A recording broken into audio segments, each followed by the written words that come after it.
Graça e paz, amados irmãos e irmãs da Igreja Batista Chamar. Para nós é motivo de gratidão ao Senhor, nós estamos aqui, mais uma transmissão online, direto da copa da minha casa aqui no 204 Recanto das Emas. Meu marido preparou aqui um mini estúdio, nós estamos aqui para estarmos estudando a palavra, no momento de compartilhamento. Mas antes, irmãos, eu queria levar os irmãos a uma reflexão dessa situação que nós temos vivenciado.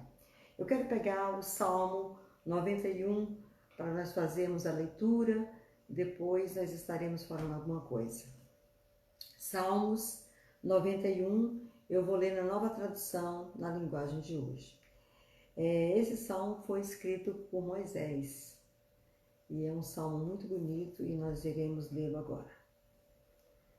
A pessoa que procura segurança no Deus Altíssimo e se abriga na sombra protetora do Todo-Poderoso, pode dizer a Ele: ó Senhor Deus, Tu és o meu defensor, o meu protetor, Tu és meu Deus, eu confio em Ti. Deus livrará você de perigos escondidos e de doenças mortais. Ele o cobrirá com as suas asas e debaixo dele ele o cobrirá com as suas asas e debaixo delas você estará seguro. A sua fidelidade de Deus o protegerá como um escudo. Você não terá medo dos perigos da noite, nem de assaltos durante o dia. Não terá medo da peste que se espalha na escuridão, nem dos males que matam ao meio-dia.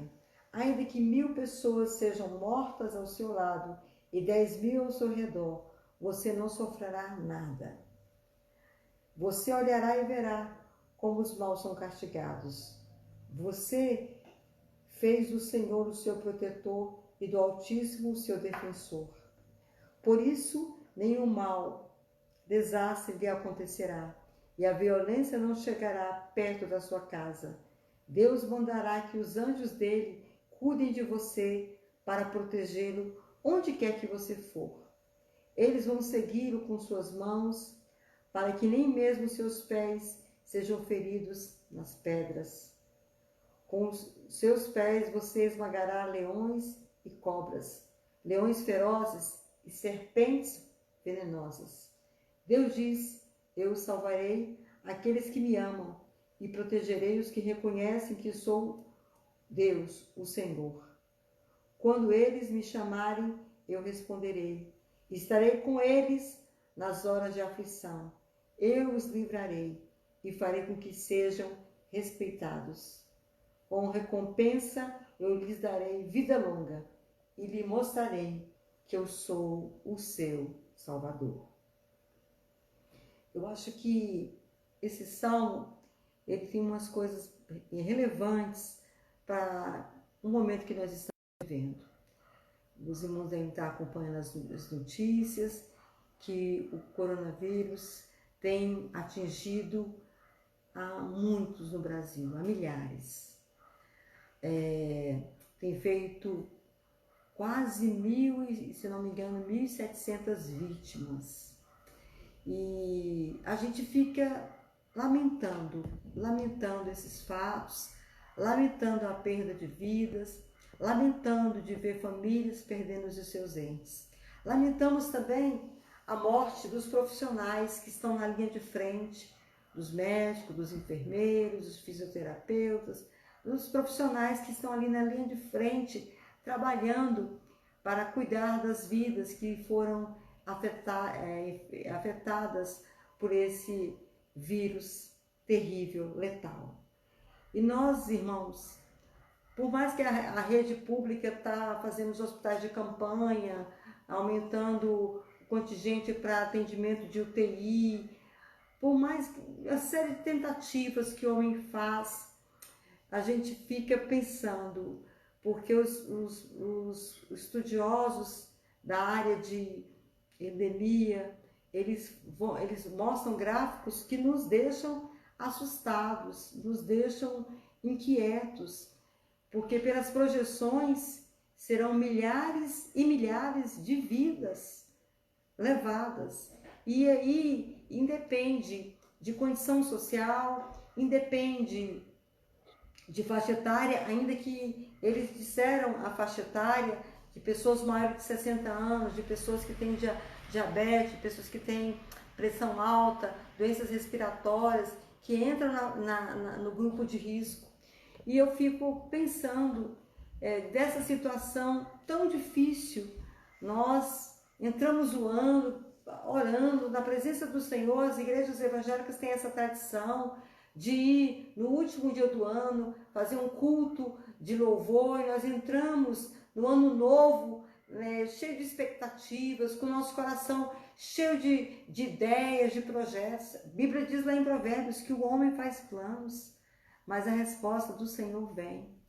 E eu fico pensando, praticamente esse ano de 2020 está acabado, não vai ter nada, o PIB encolheu, muito desemprego, o governo tem que trazer ajuda emergencial, e tem mesmo, o Estado tem que intervir sim, tem que intervir na saúde pública, tem que intervir na economia, tem que tentar garantir o máximo que puder os empregos dos brasileiros, dos pais de família, tem que tomar essas iniciativas. E eu fico como uma cidadã brasileira pensando na situação, como fica o coração de muitas pessoas, especialmente daqueles que estão no grupo de risco, daqueles que talvez já foram afetados, mas ainda não sabem porque não tem uma testagem de qualidade.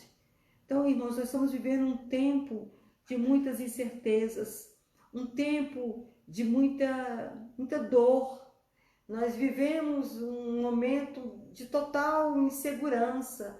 E, irmãos, esse salmo aqui nos remete a pensarmos que a segurança nossa é o Senhor. Deus é a nossa segurança. Ele é a garantia da nossa fé. Ele é o Deus que sustenta a nossa vida. E o salmista está dizendo isso, e ele vai dizer quem é Deus para a vida dele. Ele diz assim, olha, a pessoa que procura segurança em Deus, ela pode ficar tranquila. E nós, irmãos, temos o Senhor para recorrermos de tantas pestes, moléstias, tantas coisas que têm assolado. Mas eu vejo que é nesse tempo que Deus quer levantar homens e mulheres que de fato temem a Deus, de fato amem o Senhor, de fato possam fazer a diferença. E quem escreve esse salmo, que é Moisés, ele presenciou as pragas do Egito. Ele presenciou o que o povo egípcio sofreu com aquelas pragas. Dias difíceis, dias de pavor, dias de pânico. Mas esse coronavírus, esse Covid-19, ele está espalhado no mundo. E ele tem assolado, e onde ele passa, ele deixa um rastro de destruição, de morte, de lamento. E é algo assim que eu tenho pensado como servo do Senhor, como mulher de Deus que eu sou, conheço ao Senhor Jesus há quase 39 anos, tenho dedicado desde então a minha vida para o meu Deus, e eu fico pensando, meu irmão, olhe para o Senhor, creia no Senhor, tenha no Senhor o seu baluarte, o seu aporte de segurança. Não confie somente nas tecnologias humanas, mas confie no Senhor nosso Deus. Todas as vezes que eu vejo alguém que sai, que foi curado, eu me alegro. Mas eu me alegro muito mais quando é um ancião, porque havia uma profecia de morte contra aquele ancião. E ele superou. Por que ele superou? Porque Deus trouxe nova perspectiva para ele, nova chance para ele. Porque quem dá a vida é Deus, quem tira a vida é Deus, e quem tem controle de tudo é Deus. Mas sabe que eu fico preocupada? Eu fico preocupada com a loucura dos governantes. Há governantes que têm agido com loucuras, com medidas esquisitas, com discursos de raiva, que têm deixado a sanidade. Meus irmãos, nós não podemos ir nessa vala comum.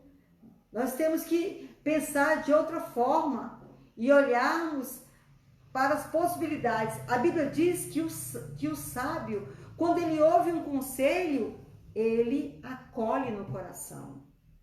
Ele acolhe no coração. Ele não duvida, ele é crédulo, ele não é cético, mas ele guarda aquilo no coração. E nós devemos ser assim, agirmos de fato na presença do Senhor. E eu quero dizer algumas coisas para você. Que Deus seja, nesses tempos, a tua sombra protetora. Eu profetizo sobre a tua vida, que o Senhor, o nosso Deus, seja a tua sombra, que Ele seja o teu defensor, que Ele cuide de você, porque você ousou a confiar no seu nome. E o Senhor quer trazer, depois que passar todo esse período, eu espero que até agosto, setembro, essa pandemia tenha cessado e o platô dessa virose tenha cessado. Eu quero ouvir muitos testemunhos das operações que Deus já tem feito. É porque nós não sabemos ainda. Nós vamos ouvir muitos testemunhos de heróis anônimos, de pessoas que devotaram sua vida ao próximo. E lá no finalzinho você vai observar, era servo do Deus vivo. Eram crentes que estavam ali, como esteve Daniel, como esteve Moisés lá no Egito. E o Senhor quer fazer essas coisas. E aí o Salmo diz que Deus quer nos livrar de perigos escondidos e de doenças mortais. Tome posse dessa palavra. Deus quer nos dar escape de doenças mortais. Mas, meu querido, haja com sabedoria. Não haja com loucura. Tenha sabedoria nesse tempo. Se as autoridades sanitárias dizem, fique em casa, fique em casa. Se as autoridades sanitárias dizem, lave as mãos sempre que puder, lave suas mãos. Se as autoridades sanitárias falam, não se aproxime, não saia na rua por alguma emergência sem a máscara, tome as medidas protetivas, seja sábio, seja diligente, seja prudente. O Senhor Deus quer isso de nós. E o Senhor vai se encarregar de nos mandar os seus anjos para nos guardar e nos cobrir. Nesse tempo de pandemia mundial, precisamos dessa cobertura. Mas não deixe a sua fé fenecer. Não deixe a tua confiança no Senhor do mesmo jeito. Busque ter comunhão com o Senhor. Com essas palavras, eu quero abrir esse culto na quarta da palavra, esse culto de estudo da palavra. Que isso seja acalento em nossos corações. Eu convido você agora, meu irmão, a que nós possamos orar ao Senhor. Curve sua fronte e nós estaremos orando, nos colocando diante do Senhor. Senhor Deus, nós queremos te dar graças, porque nós estamos diante do Deus que é o nosso protetor, que é o nosso escudo, do Deus que nos guarda, do Deus que provê a tua graça sobre nós. E eu quero te pedir, Senhor, que tu abençoes a todos os lares que estão assistindo essa transmissão. Que tu vás de encontro a esse lar, a essa casa. Que tu, Senhor Deus, não permitas, Senhor Deus, que essa pessoa se enfraqueça de forma tal que ela venha descrer na esperança que foi um dia implantada no seu coração. Eu oro, meu Pai, para que tu a ajude, para que tu a abençoe, Senhor Deus. Eu peço-te, Senhor Deus, pela nação. Eu peço-te que tu tenhas misericórdia, Senhor Deus, do nosso povo. Que tu, Senhor Deus, quebre, Senhor Deus, todo espírito de confusão, todo espírito de contenda, todo espírito de briga, Senhor Deus, todo partidarismo, Senhor Deus, que nós possamos nos unir numa mesma fé, a fé que temos em Jesus Cristo. Senhor, vai de encontro aos médicos que têm trabalhado dioturnamente.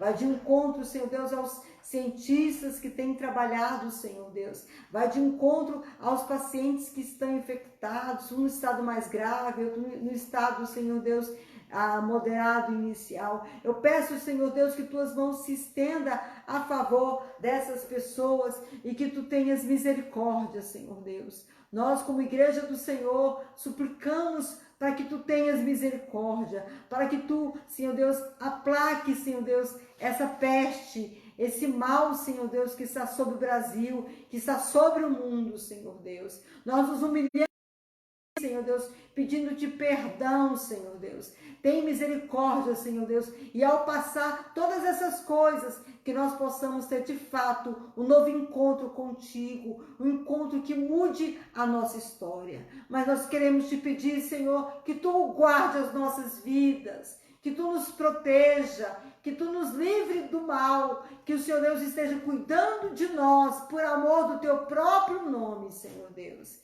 Ó Pai, nós fazemos menção do santo nome do Senhor, porque nós cremos no teu poder e misericórdia. Pai, abençoa agora o estudo da tua palavra. Vai de encontro, Senhor Deus, aos corações. Abre a mente, abre o coração para compreenderem as verdades eternas do Senhor. Eu te dou graças e peço a tua bênção e a tua direção. Que tudo que ocorra aqui seja para a glória e honra do teu excelso e bondoso nome, Jesus. Amém.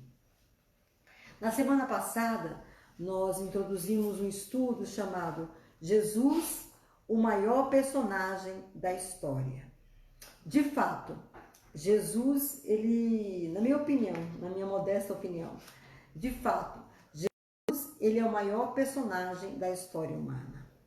Nunca teve uma pessoa tão singular, tão especial, que pisou essa terra como Jesus. E Jesus, ele tem uma forma de se reportar às pessoas que me deixa muito fascinada. E hoje a gente quer continuar esse estudo, caminhar um pouquinho, falar algumas coisas e, de fato, entendermos o significado da vinda de Jesus, da sua vida, que ele veio. Quais foram os desejos do coração amoroso de Deus. E nós lemos semana passada Colossenses capítulo 1.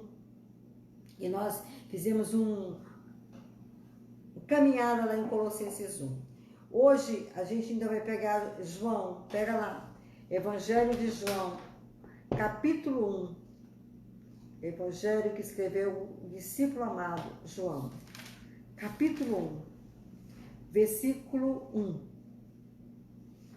e 2 e 3, de 1 a 3, que diz assim: antes de ser criado o mundo, aquele que é a palavra existia, ele estava com Deus e era Deus. Desde o princípio, a palavra estava com Deus. Por meio da palavra, Deus fez todas as coisas, e nada do que foi feito e nada do que existe foi feito sem ela. Sem ela o quê? Sem a palavra. Amém? E quem é a palavra? Jesus. Ele é a palavra de Deus. Interessante, né? A palavra. E aí, pense comigo a seguinte questão. Imagine esse universo onde nós moramos. Ele foi completamente pensado, planejado e criado por Jesus. Porque o texto de João aqui está dizendo que Jesus é Deus. Em três manifestações. Deus Pai, Deus Criador, Deus Filho, Deus Redentor e Deus Espírito, Deus o Consolador. Hoje nós estamos focando em Jesus, que é o Filho, o Deus Redentor. E ele criou todas as coisas. A Bíblia diz lá em Gênesis que Deus criou tudo pelo poder da sua palavra.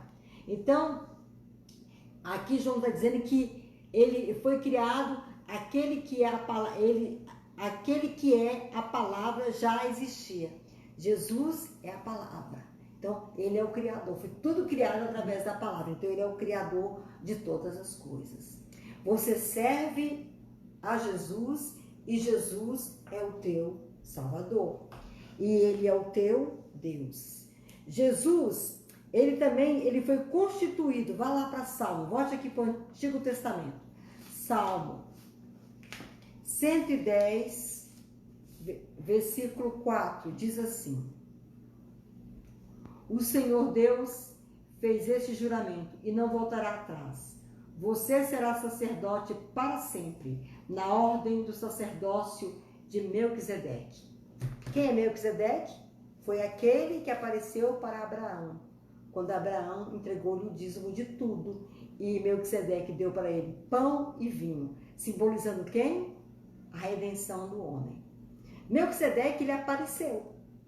Ele é o sacerdote que veio do céu, ele veio do próprio Deus, da cidade de Salém, da cidade de paz. E essa ordem sacerdotal, que é essa ordem eterna, que Jesus pertence. E o Salmo 104 está dizendo isso, que você será sacerdote para sempre. Então Jesus, ele não só é o Cristo, o Messias, o Salvador. Jesus, ele é o sacerdote. Então ele cumpre todo o rito sacerdotal que o sacerdote cumpria no Antigo Testamento, lá no tabernáculo, ele cumpriu. A gente tinha que estudar aqui sobre essa questão do tabernáculo, não cabe agora esse estudo. Mas ele cumpre todo o rito sacerdotal, porque ele é o sacerdote segundo a ordem de Melquisedeque. Agora vamos lá para Hebreus. Hebreus capítulo 5. Quase em Hebreus, só um minutinho, achamos. Hebreus capítulo 5, versículo 4 a 6. Olha que texto interessante.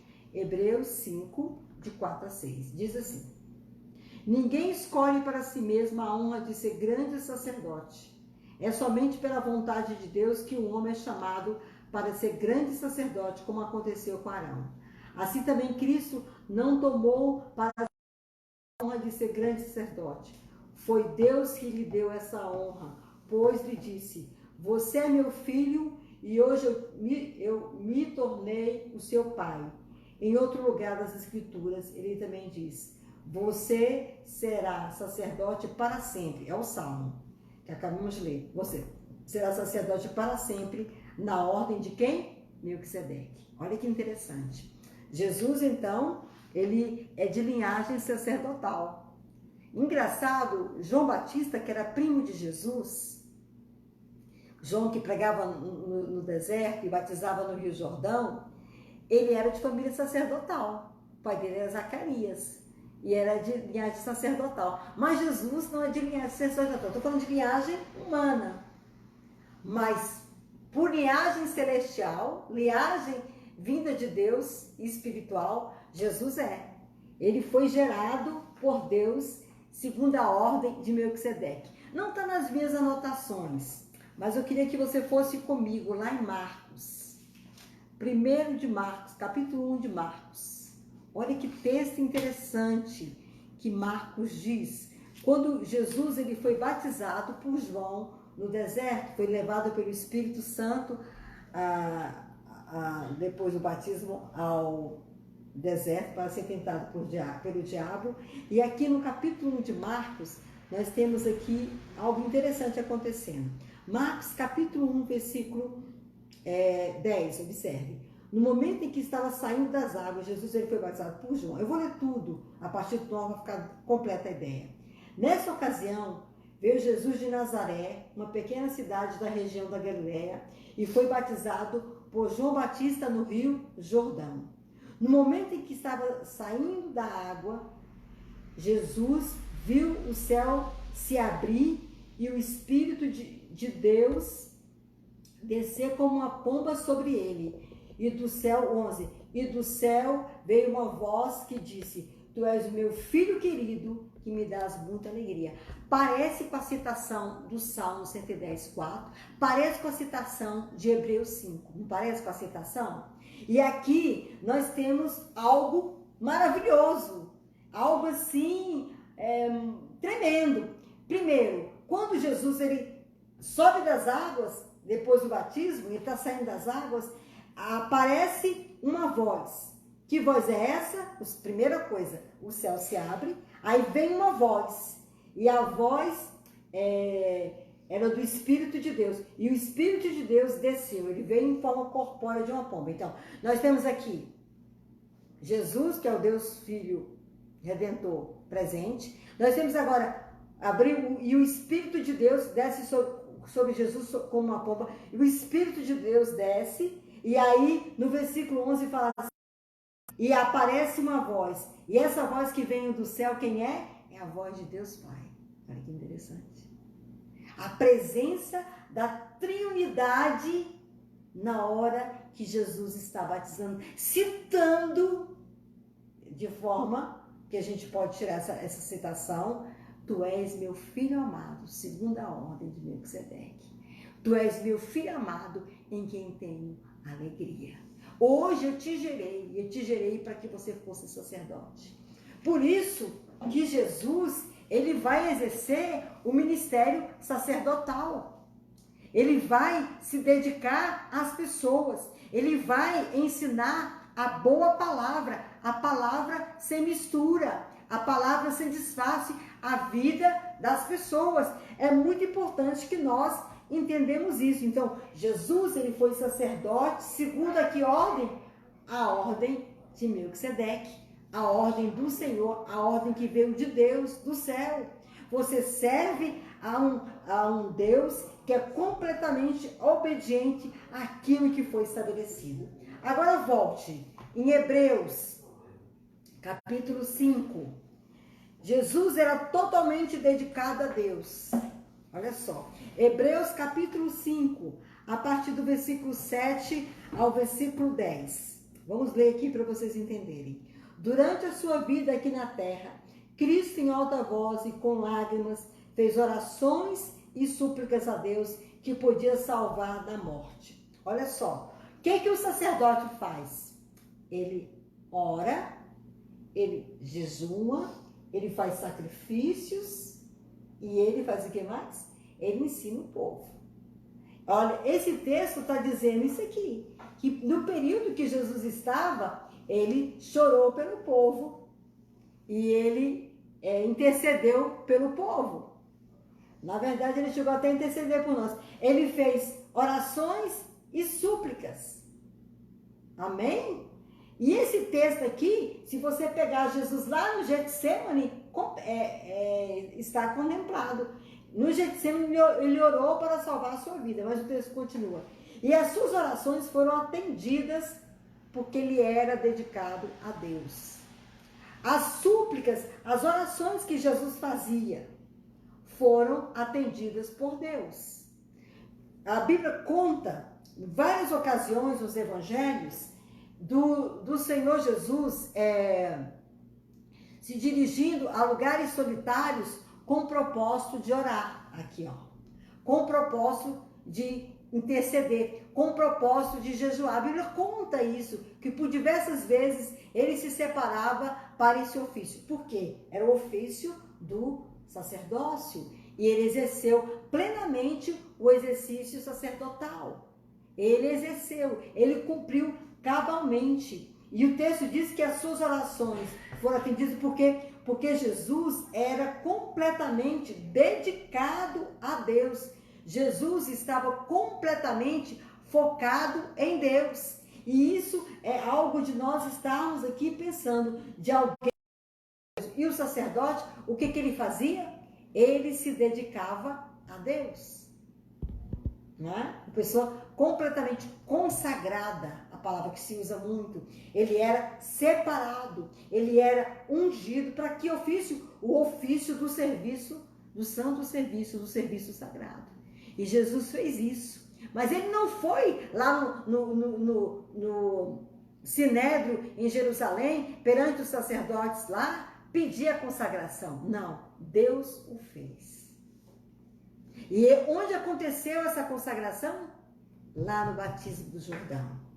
Quando João o batizou. Lá o Espírito desceu sobre ele, o céu se abriu, o Espírito desceu, a voz falou e comissionou Jesus. Jesus não foi pedir bênção ao homem, não. Ele já tinha o consentimento de Deus. Oh, irmãos, que coisa tremenda, hein? E o texto está dizendo que ele era completamente dedicado a Deus. Irmãos, o tempo de Jesus era para agradar a Deus. O tempo que Jesus esteve aqui nessa terra, ele o fez para louvor da glória de Deus. Paulo escrevendo aos Coríntios, ele diz assim, quer comais, quer bebais, ou façais qualquer outra coisa, faça para a glória de Deus. Você é um profissional na sua área, mas no tempo que você pode dispor, faça para a glória de Deus, faça o melhor para Deus. O texto está dizendo que Jesus era completamente dedicado a Deus. E eu posso abrir um pouquinho mais. Ele se dedicava a Deus e, por conseguinte, se dedicava ao próximo. Continua o texto, versículo 8. Embora fosse o Filho de Deus, ele aprendeu, por meio dos seus sofrimentos, a ser obediente. Jesus foi um homem de dores. Jesus, lá em Isaías, vai ter uma versão, ele sabe o que é padecer. E aqui Hebreus está dizendo que ele sofreu. Ele aprendeu através da dor. Irmãos, depois que passar essa pandemia, eu espero sinceramente que a gente aprenda um pouquinho. Eu espero sinceramente. Depois que passar essa crise, nós temos que ser pessoas melhores, irmãos. E Jesus, ele aprendeu através das dores. Ele era filho de Deus. Por isso que, quando você vai ler o Evangelho de João, que é o evangelho mais pessoal que nós temos no Novo Testamento, nós temos os 4 evangelhos, mas tem os 3 sinóticos, que é Mateus, Marcos e Lucas, e João vai apresentar outra perspectiva. João vai ser o evangelho mais pessoal. E ele vai, como é que Jesus vai se relacionar com Deus? Ele vai chamar Deus de Pai. Se você me vê, vê o Pai. E ele falava com o Pai. Quando ele foi ressuscitar Lázaro, ele falou assim, Pai, sempre citando Deus como Pai. E que essa expressão Pai, o que denota para nós? Denota alguém que tinha intimidade. Denota alguém que tinha pleno acesso, pleno conhecimento. O Pai fluía através de Jesus. Aleluia! Que coisa, hein? E ele aprendeu por meio do sofrimento. Jesus, ele andou uma vez de carro. Ainda que os teólogos da prosperidade dizem que era Mercedes-Benz. Não, a Bíblia diz que era um jumentinho. Emprestado. Né? Ele pegou emprestado e ele, para entrar em Jerusalém como um rei. Onde o povo cantou Hosana ao que vem o nome do Senhor. Então ele aprendeu, aprendeu pelos sofrimentos a ser o quê? Obediente. Ele foi obediente a Deus. Lá em Filipenses, capítulo 2, versículo de 9 ao 11, Paulo vai dizer que ele foi obediente até morte de cruz. Olha a obediência de Jesus. Por isso que esse texto, dedicado a Deus, ele me chamou muita atenção. Ele era completamente focado em Deus. Continua, versículo 9. E depois de ser aperfeiçoado, ele se tornou fonte da salvação eterna. E lhe obedece. Quem é a fonte da salvação? Jesus. Ele é a fonte da salvação. O texto está dizendo isso. Depois que ele subiu aos céus, depois que ele foi coroado, que ele sentou-se à destra de Deus nas alturas, aleluia, conforme a narrativa de Atos, no capítulo 6, quando Estevão foi apedrejado, que Lucas narra muito bem, nós temos Jesus como a fonte da salvação. Então, se você buscar em outras fontes, você não encontrará salvação. A fonte da salvação é Jesus Cristo. Ele é a fonte da salvação. Por isso que ele diz que todos que vierem a ele deveriam beber. Aquele texto de Isaías 55 se cumpre em Jesus. Ele é a fonte. Ele é aquele que pode trazer satisfação para o homem, para o ser humano, amém? E para aqueles que devem o quê? Obedecer. Você recebe Jesus, por conseguinte, você começa a andar em obediência. A obediência ao quê? Ao que Jesus ensinou em sua palavra. E qual é o maior mandamento de Jesus? Amar a Deus sobre tudo e amar ao semelhante. Esse é um grande mandamento. E nesse tempo nós temos que voltar para amar as pessoas, para termos respeito pelas pessoas, obedecendo o modelo de Jesus. Esse foi o modelo dele, Deus e as pessoas.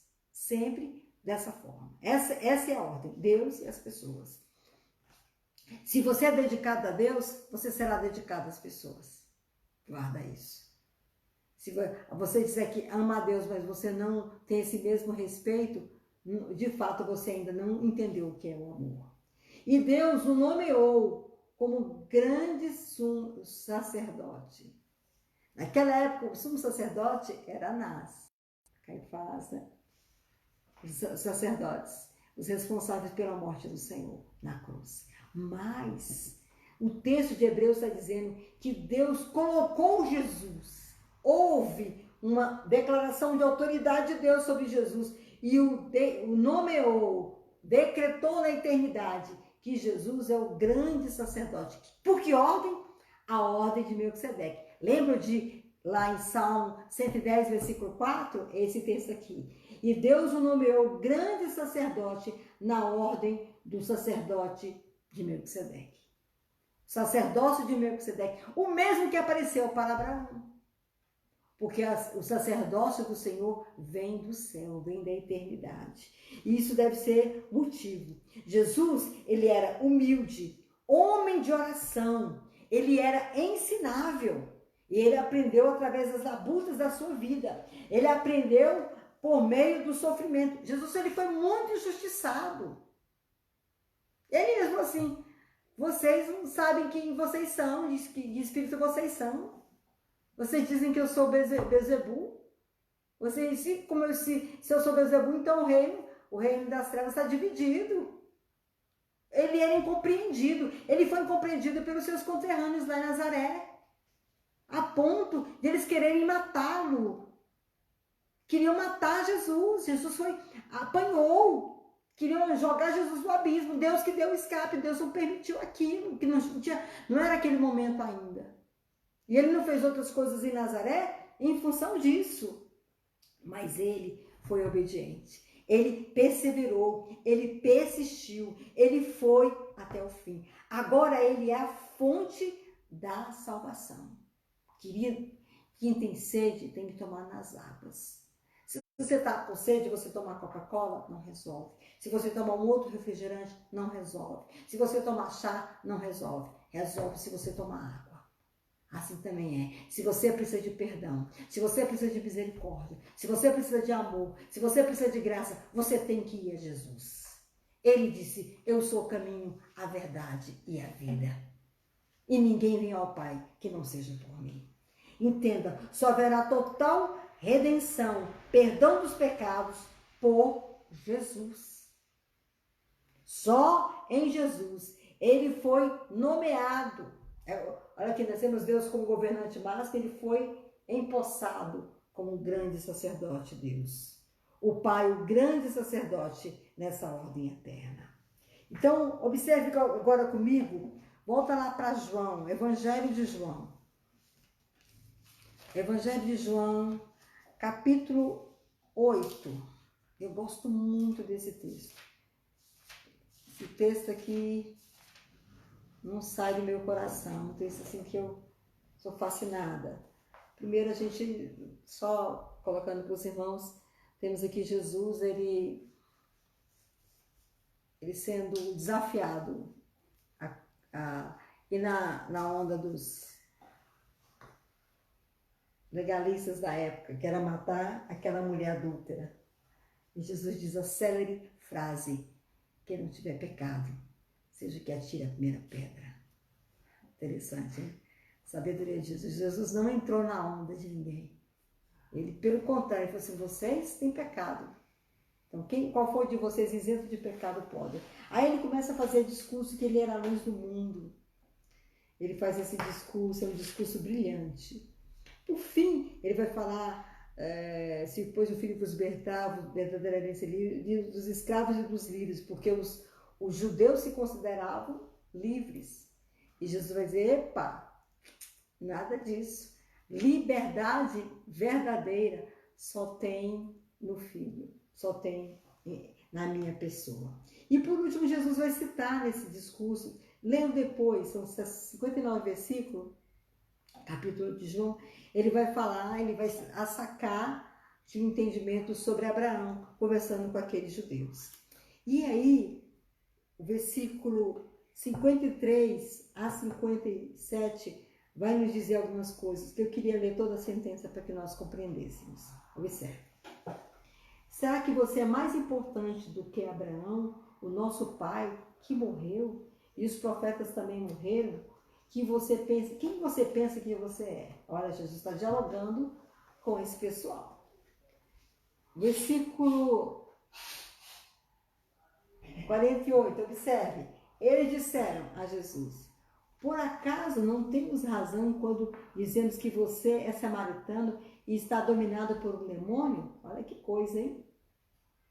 Aí no 49, Jesus responde, eu não estou dominado por nenhum demônio. Respeito ao meu pai, mas vocês me desrespeitam. Interessante, não é? Esse diálogo aí que Jesus está travando. Agora observe o versículo 54. Ele quem Jesus respondeu, se eu elogiasse a mim mesmo, os meus elogios não valeriam nada. Quem me elogia é meu pai, o mesmo que vocês dizem que é o Deus de vocês. Vocês nunca conheceram a Deus, mas eu o conheço. Se eu disser que não o conheço, serei mentiroso como vocês. Mas eu conheço e obedeço ao que ele manda. Abraão, o pai de vocês, ficou alegre ao ver o tempo da minha vinda. Ele viu esse tempo e ficou feliz. Você não tem nem 50 anos e viu Abraão? Perguntaram eles. Observe o 58. Jesus dizendo, eu afirmo a vocês que isso é verdade. Antes de Abraão nascer, eu sou, respondeu Jesus. É a mesma citação de Êxodo 3, quando Moisés pergunta, e quando eu chegar perante os filhos de Israel, o que eu vou dizer? Quem mandou me enviar? Eu sou, me enviou a vós. É o mesmo, ó. É o mesmo, a mesma citação de Êxodo 3, a mesma citação. E aí, nós pensamos aqui, quem Jesus é? Antes que Abraão existisse, eu sou. Ele está dizendo em outras palavras, eu sou Deus. Deus é meu pai. Aí na cabeça do judeu há uma confusão, porque tinha toda uma reverência para adorar a Deus. Jesus é antes de Abraão e antes dos profetas, mas maior que todos. Jesus, e eles amavam Abraão, porque Abraão é o pai da fé. Jesus era maior que o pai da fé Abraão. Jesus era maior do que o rei Davi. Jesus era maior do que qualquer personagem que eles devotavam do Antigo Testamento, porque ele é o próprio Deus. Eu sou. E isso deve alegrar o nosso coração. Eu estou tentando provar aqui, essas referências, que Jesus é o próprio Deus.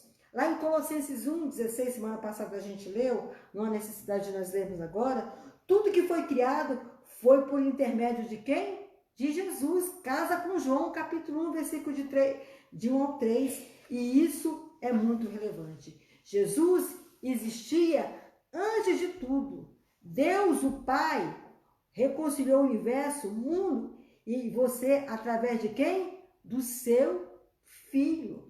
Eu fui reconciliada. Você foi reconciliado por quem? Por Jesus. O que Jesus fez, pastora? Ora, ele veio e morreu numa cruz para nos resgatar, para nos purificar. Ele morreu no seu lugar, no meu lugar. Ele morreu na morte que nós deveríamos morrer, para agora nós termos acesso a Deus. Vá comigo em Colossenses, capítulo 1. Colossenses, capítulo 1, versículo 17 e 18. Observe, só para afirmar isso aqui. Jesus existia antes de tudo. Deus, o Pai, o reconciliou o universo, um de você, através de quem? De Jesus. Observe, Colossenses 1, 17 e 18. Antes de tudo, ele já existia. E por estarem unidos com ele, todas as coisas foram conservadas em ordem e harmonia. Ele é o cabeça do corpo, que é a igreja. Ele que dá vida ao corpo. Ele é o primeiro filho que foi ressuscitado, para que somente ele tivesse o primeiro lugar em tudo. Amém? Olha que coisa interessante. Quem o Senhor Jesus é. Observe o versículo 20. Portanto, por meio do Filho, Deus resolveu trazer o universo de volta para si mesmo. Olha só. Ele trouxe paz por meio da morte do seu Filho. Aonde? Na cruz. E assim trouxe de volta para si mesmo todas as coisas, na terra e no céu. Tudo que estava separado voltou agora para Deus por meio de quem? Do Filho. De que forma? Pela morte, pelo sacrifício, pelo derramamento do sangue. Jesus fez isso. E nós temos que ter essa consciência. Pensar nessa obra maravilhosa de salvação que Jesus fez. Jesus nos reconciliou com Deus. Volte aqui para Efésios. Efésios, 3 páginas, você volta. Efésios capítulo 2, versículo 13. Observe. Mas agora, unidos com Cristo Jesus, vocês que estavam longe de Deus, foram trazidos para perto dele pela morte de Cristo. Aonde? Na cruz. Casa com Colossenses 1, 20. Casa. Nós voltamos para Deus através daquilo que Jesus fez na cruz por nós. Amém? Observe agora o versículo 14. Não, vamos ler o 16. Pela sua morte na cruz, Cristo destruiu a inimizade que havia. Amém? Por meio da cruz, ele nos uniu em um só corpo e nos levou de volta a Deus. O homem volta de novo a Deus por causa da obra que Jesus realizou, a obra redentora, a obra expiatória. Jesus expiou a tua culpa. Ele expiou a culpa de toda a humanidade. Louvado seja o seu nome. E aqui é importante um parêntese. Quem fez a obra de redenção foi Jesus Cristo. Fecha o parênteses. Nenhuma outra pessoa fez essa obra. Ponto final, meu irmão. É esse o nosso crer. Ele fez e ponto. Não tem intermediação de A, de B, de C. Foi Jesus que fez. E ponto final. Amém?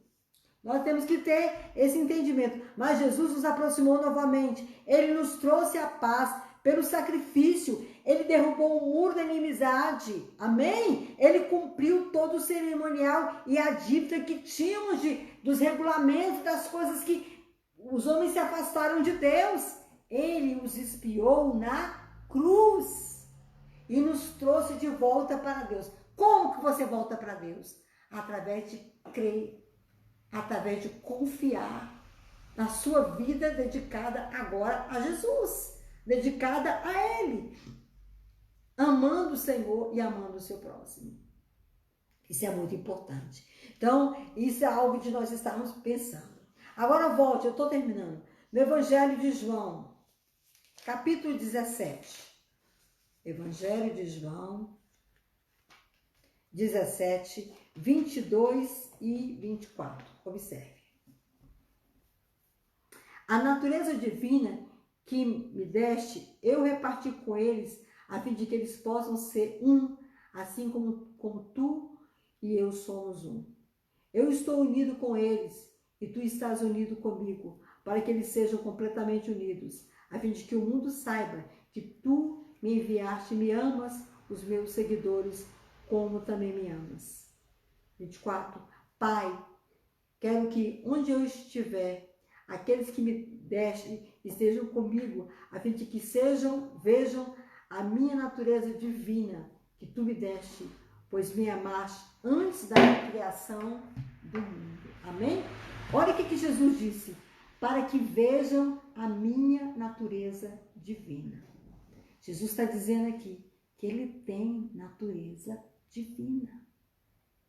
Então, se ele tem natureza divina, porque ele é o próprio Deus. É um mistério que você só vai entender na hora que você aceitar Jesus. E quem vai te fazer entender isso é o Espírito Santo. O Espírito Santo, o Espírito da verdade, que vocês não conhecem, mas vocês vão conhecer, ele vai vos levar a conhecer toda a verdade. Está na palavra. Quem é que vai revelar isso para você? O Espírito Santo. Isso é algo de nós estarmos pensando. Então, Jesus é a promessa de Deus que o Pai fez quando o homem caiu. Gênesis 3,15, que não é necessário nós lermos. Então, Jesus, ele é o prometido pelos profetas, prometido pelo Senhor. Ele é o Deus, homem, que esteve conosco, que habitou entre nós, conforme a narrativa de João, cheio de graça e de verdade. Queridos, vale a pena crer e confiar. Vale a pena amar, entendendo essas verdades, que você tem um Deus pessoal, emanente, um Deus que está presente na sua vida, que nesse tempo difícil que você está enfrentando, ele é o seu intercessor, ele é o seu sacerdote, aquele que sabe, que aprendeu no sofrimento. Jesus não teve vida boa não, viu? A vida de Jesus foi dura, foi difícil, foi vida de embate, vida de dificuldades. Ele teve uma vida muito difícil para que ele pudesse aprender o que era sofrer. E agora, estando na glória, pudesse interceder por nós. Espero sinceramente que esse estudo tenha ajudado você a entender um pouquinho mais acerca de Jesus. Semana que vem a gente vai continuar e nós queremos que você se aproprie dessas verdades, se aproprie desse ensino, dessa palavra, e que essas verdades, essa palavra, possam te consolar e trazer ânimo ao teu coração. Amém? Se alguém quiser depois fazer algum comentário, colocando alguma coisa que ficou com dúvida, eu já fiz o desafio, mas ninguém fez, né? A gente está aí para poder cooperar com os irmãos e ajudar os irmãos. Mas eu quero dizer uma coisa a você, meu irmão. Estou com muita saudade de vocês. Estou com muita saudade. Deus sabe do meu coração. De vez em quando eu falo com um, com o outro no telefone e eu estou com muita saudade. Mande mensagem para a pastora, viu? Mande mensagem porque a gente está com saudade dos irmãos. Vamos orar, vamos agradecer. Senhor, nós queremos te dar graças por esses momentos que passamos aqui dedicados à tua palavra. Amém, e eu quero te pedir, Senhor, que tu abençoes meu irmão que está na sua casa, na segurança do seu lar, guardado por ti. Eu oro, Senhor Deus, para que essa palavra seja acalento aos nossos corações, seja bênção para as nossas vidas. Eu oro, Senhor Deus, para que o Espírito Santo nos revele a profundidade da tua palavra. E a tua palavra diz que a tua palavra é a verdade. Tu não podes mentir, tu não podes voltar atrás. E essas certezas nos animam no meio da jornada. Eu peço-te, Senhor, que tu amplies a visão, tu amplies a capacidade de entender, de perceber essa graça maravilhosa que nos é revelada. Muito obrigada, Senhor Jesus, pela tua morte. Muito obrigada pela tua vida. Muito obrigada pelo sacrifício perfeito. E tu és o grande sacerdote, foi levantado pela ordem de Melquisedeque. Seja o teu nome, Senhor Jesus, toda a honra, toda a glória. Guarda-nos do mal, guarda-nos da tentação. Tenhas misericórdia de nós. Só tu, Senhor, sabe que cada um está passando nesse momento, nesse tempo. Só o Senhor sabe da insegurança do coração. E eu te peço que tu venha sobre a vida desse irmão, dessa irmã, injetando fé, esperança, alegria, ânimo, vida, certeza da tua presença. Deus dá certeza a cada um que tu estás conosco, todos os dias, até a consumação dos séculos. Muito obrigada por este momento. Abençoa meu lar, abençoa meu esposo que está do outro lado, Guilherme, Eduardo. Tenha misericórdia da minha família, da minha casa. Guarda-nos, Senhor Deus, do mal. Guarda-nos da peste. Guarda-nos de tudo, Senhor. Guarda cada um dos teus filhos. Guarda as famílias, Deus, em nome de Jesus. Tenhas misericórdia de nós. No mais, irmãos, o Senhor está no meio de vós. Que o Senhor vos abençoe. Dar-me graça e misericórdia sobre vocês. Em nome do Pai, do Filho e do Espírito Santo, eu vos abençoe neste dia. Amém. Domingo, 18h30, nós estaremos na transmissão do nosso culto de louvor e ministração da palavra do Senhor. A paz a todos os irmãos.